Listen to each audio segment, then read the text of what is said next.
Our secret weapon. Do you know we have one, you Americans? Do you know what it is? Well, it's simply the truth. The truth is a weapon that isn't secret in our country, but it's a big secret to the people who live in Germany, Japan, and Italy. Our enemies don't have this weapon. They don't dare let their people know the truth. Instead, they lie and keep on lying. So in this program every week, we're going to expose some of these Axis lies. Our lie detective is Rex Stout, the celebrated author and chairman of the Writers' War Board and a representative of Freedom House, an organization dedicated to the rights and freedom of all men. Here is Rex Stout. It should be obvious that the United States... Beat it, Tojo. I start this program, you don't. The purpose of this program is not to prove that Nazis and Japs are liars. Everybody knows that. But it is instructive and highly important to understand their technique. Recently, they seem to have got the idea that half a lie is better than none. Take, for example, these two consecutive sentences broadcast from Berlin on August 24th, beamed at Ireland. The American operations on the Solomon Islands have come to a standstill. On the islands of Tulagi and Guadalcanal, bitter battles are still being fought. Now, I don't believe he thought he was putting over an Irish bull. No German would appreciate the debonair nonsense of an Irish bull. I've got a theory.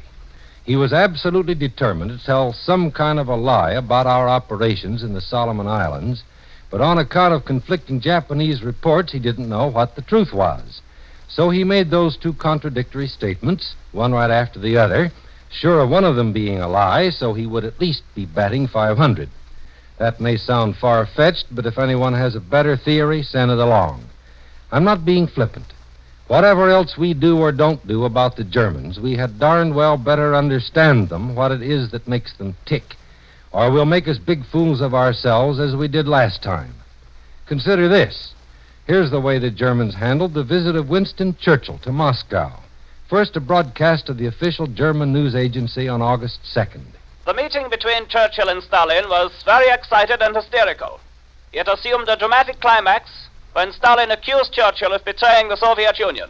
And this went out from Berlin 2 days later on August 4th, beamed at the Middle East. Churchill is in Moscow at this moment, where the establishment of a second front is being discussed. And this on August 8th, beamed at England. This morning, Churchill shook hands with Stalin at the Kremlin. The Germans sure are great on detail. But those items were broadcast on August 2nd, 4th, and 8th. And as we now know, Churchill actually arrived in Moscow on August 12th. You can't beat that for a scoop.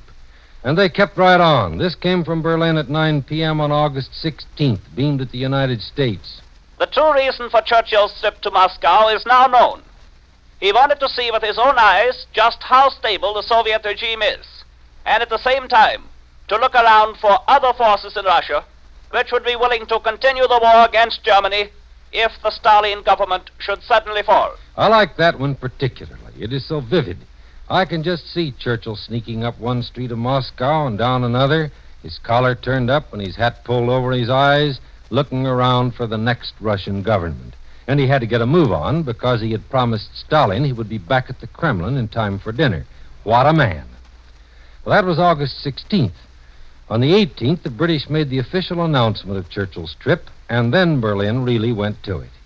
They sent dozens of different broadcasts in a dozen different languages in all directions, and no two of them agreed.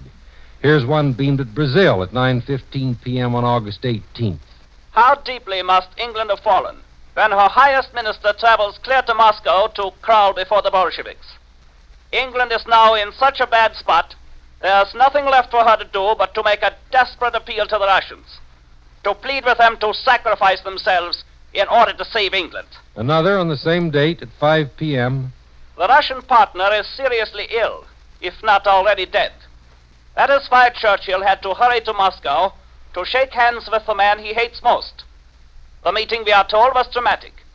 Strong words echoed in the Kremlin. Stalin refused to continue the fight.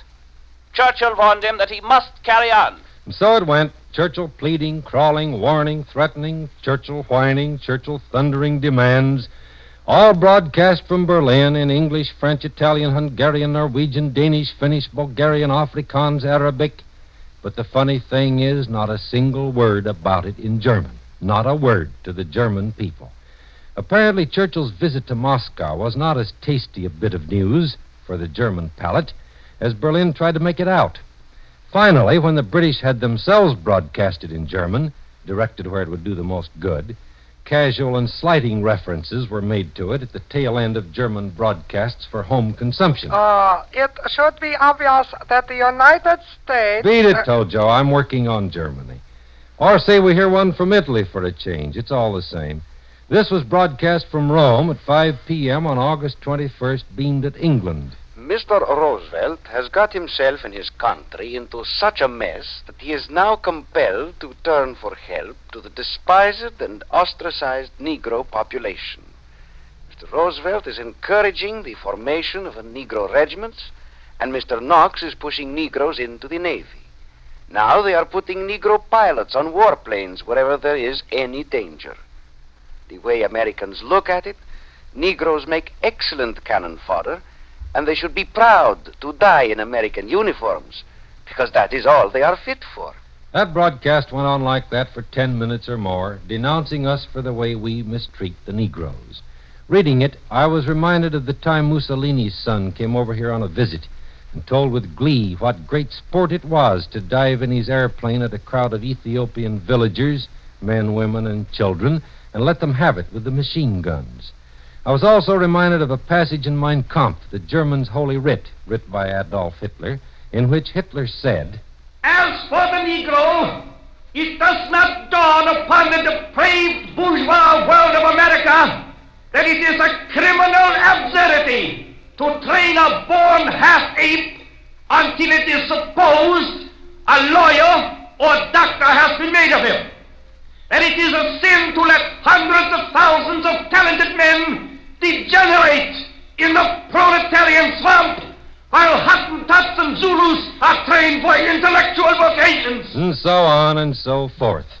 According to Hitler, we are treating the Negro with a depraved tenderness and sentimentality.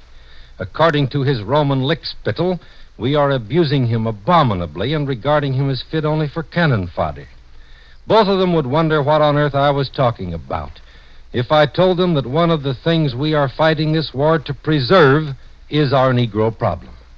We're quite aware of all its difficult and ugly aspects, but we also know that in this close association of the black and white races here on our own soil, we're carrying on one of the most interesting and valuable experiments in the development of human society. There are certainly extremists among us. At one end, those who regard Negroes as subhuman beings. And at the other end, those who demand that all of the Negroes' handicaps, social, political, and economic, must be abolished by tomorrow noon. But the great majority of us, both Negro and white, accept the problem for what it is. We face it realistically. And we're determined that whatever changes time and patience and intelligence will bring shall be for the common welfare, steps forward in our march toward a better and a happier world for everybody. That's what I mean when I say that one of the things we are fighting this war to preserve is our Negro problem. It's up to us to work it out, and we're going to do it, and the first step now is to wipe the Nazis and fascists off the face of the earth. Listen to this statement by Dr. Goebbels, broadcast on August 21st. The division of the earth among people was not made by God, but depends on man alone, and can be altered at any time. All political and economic questions are merely questions of power and not of morality. You can imagine what would happen to our Negro problem if its solution were left to Dr. Goebbels. In fact, you don't have to imagine it. Read the testimony of any report recently smuggled out of Norway or Poland or Yugoslavia. For to Germans, everyone who is not German is subhuman. And they do not merely talk like that. They act like that. It should be obvious that the United States... Oh, beat it, Tojo. Tell it to the honorable Marines on the Solomon Islands. I have some more German gems here, if I can squeeze them in. Here's one beamed from Berlin at Ireland on August 14th. The most significant of the recent developments in the United States is the re-election of the renowned member of the House of Representatives, Hamilton Fish, who received twice as many votes as all his opponents put together. He's counting his chickens before they're hatched. Mr. Fish was renominated, not re-elected. In November, he may or may not cackle. Here's another gem. On August 19th, Berlin broadcast to England. I recently came across a copy of the American Weekly Life, the front page of which proudly sported a photo of an American cavalryman standing by his horse in all the magnificence of his war kit. Well, he went on for 15 minutes, sneering not only at the cavalrymen, but at the whole darned army and its equipment. It was a terrific indictment. Our soldiers, he said, are a bunch of softies. They wear doe-skin gloves. They chew gum. They insist on eating 3 times a day. They manicure their nails. Their planes and tanks and guns are a joke. If they ever come face to face with a hard-bitten German soldier, they'll drop everything and run. Then he came to his climax. But whatever sense of admiration could have been aroused in our envious breasts by the picture of the American cavalryman, it was unfortunately qualified by the fact that the hand held the reins of a bit, and one branch of the bit was noticeably bent. Now, wouldn't it have been better for the trooper to be gloveless, and that his lily-white hand should run all the risks of exposure, but that the bit should be of stronger quality? No comments are needed, but I'll make 3. First, don't look at recent copies of Life magazine for it. It was back in April 1941. Second, not the branch of the bit, the shank. Third, the shank was not bent at all. It was merely made with the regulation curve of all cavalry bits. There, I nailed that dastardly lie. Here's another remark about our army. More of it, coming from Berlin on August 17th, beamed at us.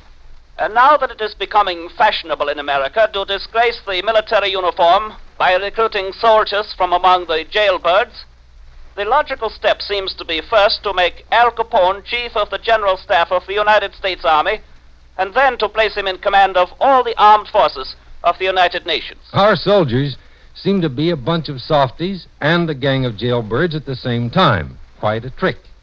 Still more about our army, beamed at us the same day, August 17th, an hour earlier than the one you just heard. The English people are relying on Americans to set up that second front in Europe. I can't see any purpose in American soldiers loafing about their camps and wanting to be entertained in English homes and dashing around chasing English girls. One has to think of the English fathers and mothers who are worried about their daughters' virtue. So there emerges the authentic and fascinating picture of the typical American soldier. A jailbird panty waist with doe-skin gloves on his lily-white manicured hands, chewing an enormous wad of gum, pursuing English girls all over the countryside. When he catches one, I suppose he puts a bridle on her with a bent bit. Well, if that is what the German army has been led to expect, somebody is going to be surprised someday, and it won't be me. It should be obvious that the United States... All right, Tojo, spill it. It should be obvious that the United States cannot win the war. It is time for thinking Americans to realize the real issues of this war. Japan is sitting on top of the world, controlling the seas from the Aleutians to the Indian Ocean. She controls half the natural wealth of the world, and it is being developed and utilized to strengthen Japan. She is prepared to carry on the war until her enemies are crushed. That's a coincidence. So are we. Sorry, Tojo. Honorable time is up. You have just heard Rex Stout, chairman of the Writers' War Board, bringing you another in a series of programs we call Our Secret Weapon, the Truth. It is armor for defense and bullets for attack. Each week at this same time, Mr. Stout will expose more of the lies put out by our enemies, who hope to bewilder and confuse us as they have the people of little nations they think they've conquered. A copy of tonight's script plus supplementary material will be mailed to everyone who sends a self-addressed stamped envelope to Freedom House, New York, or to the station to which you are listening. And at this same time next week, Columbia brings you another in this new series of programs, Our Secret Weapon. This program was produced by Paul White and directed by John Dietz. This is the Columbia Broadcasting System.